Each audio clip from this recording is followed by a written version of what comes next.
Welcome to the Confident and Eating podcast with me, your host, Denise Wogan from Foodie Nutrition. So this podcast is a place for women to regain their confidence in eating because you want more for yourself. I get it. My experience tells me that you want better health, you want to feel better in yourself, but you are overwhelmed by the information about what you should be doing, particularly in your diet and your lifestyle.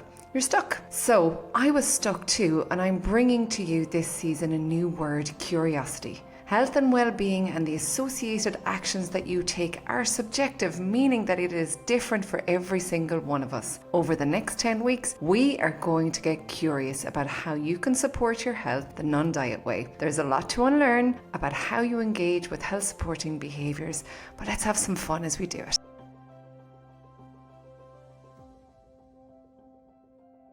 Someone at one point commented about the privilege that I and my kids have because of the world that we live in, and I felt that in the pit of my stomach. And what I felt was defense. I'm not. I've got lots of problems. This first podcast episode this season is about curiosity. And today I want to take you to your own curiosity about how you experience privilege and how you interact with that. So we're talking about unlearning, and I have had a lot of unlearning to do from what was taught to me by society, by my existence. And, when I was studying nutrition, I thought I could help the world by telling them what to eat. And what I learned ever so quickly, and took me probably a little bit longer to act on it, is that what I understand about the science about nutrition will go only so far if I don't work really hard to understand society in general and how people's privilege creates situations that make it easier for some and not as easy for others. So I really want you to hear this with the best intentions, that we are looking to increase awareness of our privilege so that we can understand the world around us, so that we can help not just those in our immediate circles, but we can help people beyond that. And actually, in turn, by looking at your own privileges, you do end up helping yourself in ways you probably never would have thought possible. So here I am. I'm Denise from Foodie Nutrition, and I am a multi-privileged nutrition and confidence coach. And I know that because of my privileges and because of the culture at large, it is easier for me to share my voice and message. It is easier for me to have access to education, to work and experience. So I do sit here and share my words that I am privileged, without that pit of defense in my stomach, to have the ability to bring this education and experience to a community that I feel needs this guidance, and that's us women. So what's privilege got to do with building your relationship with food? I'm hearing your brain wonder. Well, just like diet culture categorizes foods as good and bad for your health, the same happens with bodies. Unfortunately, smaller bodies are deemed healthier than larger bodies. And we know from the research that body size is not a reflection of health. And we do know that weight discrimination poses worse health outcomes. So it took me many years, genuinely, to really comprehend what it meant to have thin privilege. When I was studying nutrition, I really thought that nutrition science was the answer. But what I didn't understand was, maybe until I went through my own struggle in my third year, when I got strep throat and I became covered head to toe in psoriasis. And there was so much else going on in my life at that time. I realized it's not just about the food. There is so much more. And did any of that feel like a privilege in the moment? Absolutely not. But what I did realize one day when I was on holidays in Spain, and I covered my body because I was ashamed of how my body looked. I didn't like the eyes looking at me. I didn't like the pity. I didn't like the comments. Some comments even like, wow, when you've lost all the weight after the baby and then this happens. What people didn't see, what I didn't see, was somebody who was unwell inside. But I remember in those weeks being away, and I remember looking around me and seeing lots of people in bodies that I had, just like the culture I grew up in, deemed unhealthy. I looked at bodies who took their clothes off and who went to the beach and who enjoyed themselves. And that was the very first time I think that I took my own glasses off and I looked at my own bias and I looked at how I had been viewing health and how I had been viewing people. I suddenly respected the people who were living in body size that society didn't deem acceptable, because I knew the strength and resilience that they had to show up and to live their life in their body without shame and without blame. You see, when I got psoriasis, I wasn't blamed. But for many people who do struggle because of their body size, we tend to shame and blame. So it took me another few years to really learn about thin privilege to help me understand how vastly different my experience of the world is as a thin-bodied person. And I will never give up trying to understand that. Body size is not a reflection of our choices. And it's a truth that most really aren't ready to hear. Body size is really not up to us. When we look at the healthiest cultures in the world, their body sizes vary differently from the tribes in the Amazon to Japan. And we're often told, whether it's from media, friends, family, even healthcare, that health and ultimately thinness is a personal responsibility. There's a multi-billion-dollar industry of food products, supplements, fitness trends, all there devised to encourage us to manipulate our bodies to achieve better health. And yet we have an epidemic of people who struggle with their body image. We know that 98% of dieters regain their weight, and those who do keep it off may be engaging in eating disorder behaviours that have been undiagnosed. We know that weight cycling as a result of dieting comes with a host of negative health complications. We live in an environment that promotes we have full control over our body weight and health, when the reality is that health is determined. Have a look at it. The WHO, health is determined by your genetics, your social circumstance, your medical access, your environment, and finally, just 30% of individual behaviour. This you can work with for sure, but the truth is that body size, shape and weight are largely out of our control. So let's get into the individual behaviour piece and what's in our control. So we do have some control about how our body looks and how our body functions. We have a choice to eat nutrient-dense foods, to choose into our hunger and fullness cues, to get regular exercise, to sleep loads, to learn to manage our emotions. I suppose I did hold an element of righteousness in my earlier days. If I can do this, why can't everyone? One would think that everyone has choice and everyone has control. This choice is a reflection of privilege and ability. My God, I've been privileged to have the opportunity to learn intuitive eating and to do this with the support of others, to be able to buy fresh food, to have the money. But this isn't the reality for everyone. Some people have trauma that impacts their choice. They have financial restraints. They have experienced stigma. And these beliefs, or maybe these experiences, have led them to believe because they haven't been able to do it, they're a failure. It really is not just about the willpower. This whole conversation is about accepting and understanding each other.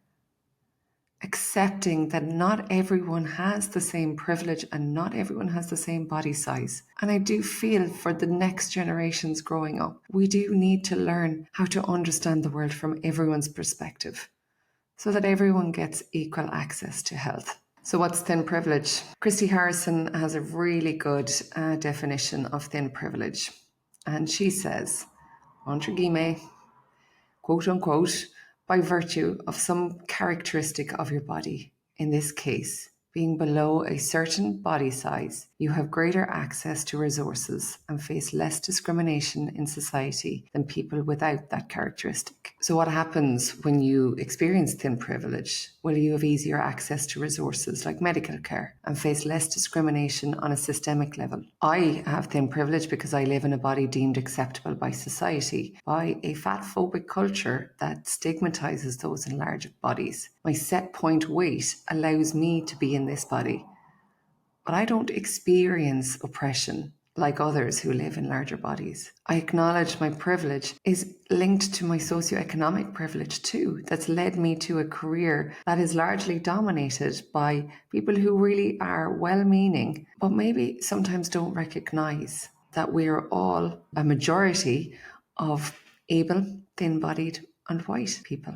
I suppose, the thing is, you can have thin privilege and still have a negative body image. That totally does coexist together. Negative body image is rooted in a fear of gaining fat. It's a personal fear of our changing bodies.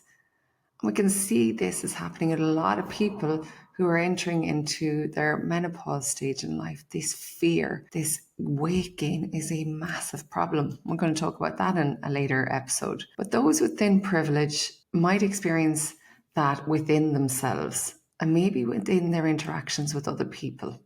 They might feel that discomfort, that unhappiness, that unease. And really, nobody does like their body changing. But the difference is, we don't experience it at a societal level. And I found this link and I thought the link will be dropped below, but I thought you might want to have a little look at this about how fat activist Virgie Tovar explains it better for us. Because again, I am just learning like many people and I don't have the words. So I want you to hear from the words of people who have this direct experience and who know better than me. So thin privilege really, is that place where people perceive bodies and weight and size as good. And what would we find that we have as thin privilege? Well, we can go to the shops and we can buy our clothes without any worries. We can fit comfortably into an airplane seat. We can eat in a public setting. And this is one I've worked with lots of women who live in larger bodies who tell me this. They can eat now in a public setting without experiencing any diet-related judgment. They can get access to appropriate healthcare. And we can move through life without feeling ostracized because of how our body is. Anti-diet does not mean anti-health, and even anti-people who have dieted. We've just been normalized to believe that we should change our body in order to be healthy. And it's not my job here to ever convince you to do this work, to work in your relationship with food. But actually, it is my ethical and moral belief that once I saw this, I couldn't step back from it. And I want to try, from my little corner of the world, to get you curious, to have a look through another lens at your own privilege and see, maybe is this happening for me too? And is there some way I can change my own behavior so that I can make the world better and easier for those around me? Here's my piece. I learned nutrition to support people with their health. And I thought I'd stop there. But as I began to work with women, I realized that most women were coming to me for weight loss. And I didn't have the education, the knowledge, or the ability to support this. What I learned as well, sitting in an obesity conference at one point from the experts that I hadn't heard on the main street, weight loss does not actually equal better health. Dieting promotes disordered eating. Yo-yo dieting has negative effects, health effects, far outweighing any of the benefits of a diet. Basically, we live in this world and we don't know how to sustain long-term weight loss.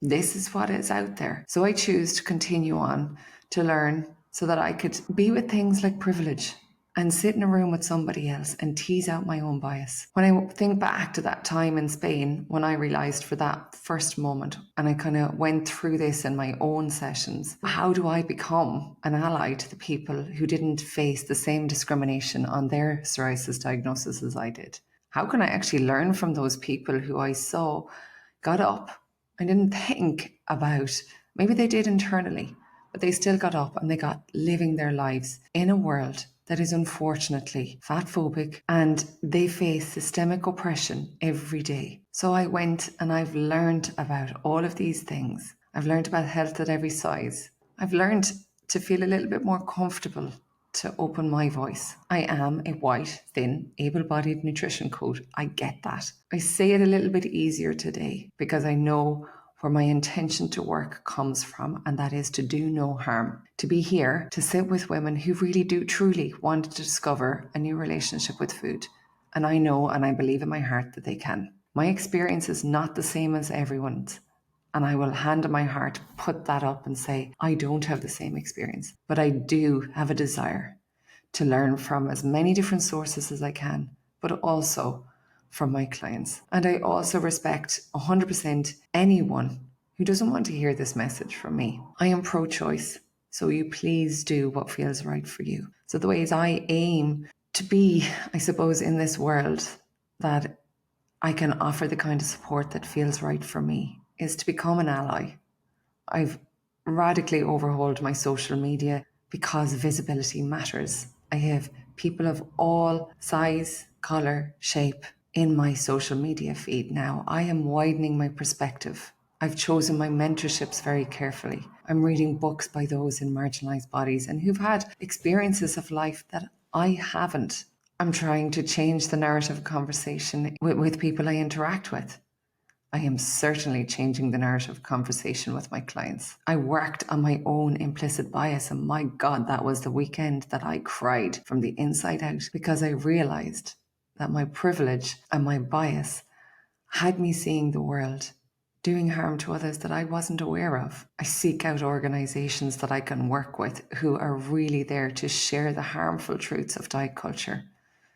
And really, at the end, my mission is to show how all bodies can find peace amongst this toxic diet culture. So I've more to do. I've more to listen to. I've more to learn. But my hope for you on listening to this, if this is a new concept for you, that you become curious enough to start your unlearning. I have some links shared below. I would hope that you would get curious to see, can you unlearn a little so that together we can all change the narrative, we can all change the conversation and make the world a little easier for everyone. So a really big heartfelt thank you for you dropping in here today and investing your time and your energy to listen to my word on the non-diet approach to supporting your health. You can find me on Instagram at Foodie Nutrition. You'll also find my website www.foodie.ie, FOODEE.